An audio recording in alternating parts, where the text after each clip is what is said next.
de Maria e as bênçãos de Deus.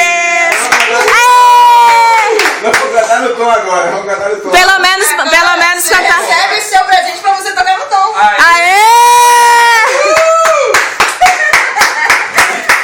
Ah, você tá de sacanagem, velho. Vai pegar não? Ih, não gostou não.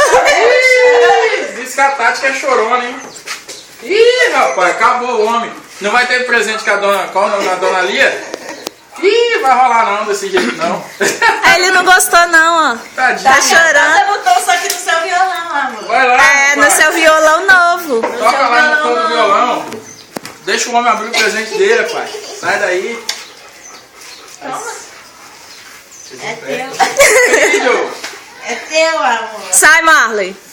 Rapaz, ó. Puta merda, hein? Olha isso.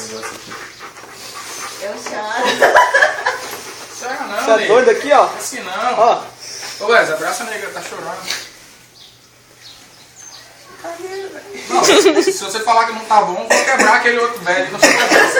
Esse eu não vou quebrar, não. Por isso que xingaram no violão, né? Violão. Caraca, meu Deus do céu. Toca, paixão. Ai, Jesus. É por isso mesmo, gente?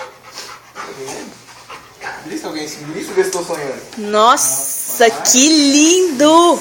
Ah, gente. Eu me senti o xinguinho. Tadinho, mano. Caramba. Lindo, lindo, lindo. Finalzinho, cara. Eu me afinei. Eu que afinei? Aonde? Eu que afinei? Entendi porque a porta do quarto tava fechada. Não, tava lá não. Tava lá, não. Tava lá, esse negócio. Tava dentro do esse carro. tudinho. A porta do carro tá fechada porque ali tá uma bagunça. Se você olhar lá, você nem tem. Daí é um Não, tava lá presente no carro. E o de Tati? Mentira. Tá faltando. É nossa. Mas quando vai tocar, não? Vou tocar um parabéns. Ele não gostou não, viu? Ele tá guardando. Você vai guardar.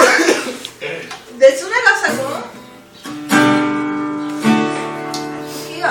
Já com bateria, já Bateria já? também. Então vamos ver se a afinação tá boa. Nem, esse papel, esse violão aí no chão, sei lá, esse pacote é pro Marley. Ele já tá doido pra pegar e sair rasgando já. Ah, já colocou a pata, já. Ih, cara, quem tocou? Ah, não, queimou não. Aí, tem 3 violão, fazer um modão de viola aí. Pronto, Beto. Entendeu por quê agora? Pera aí.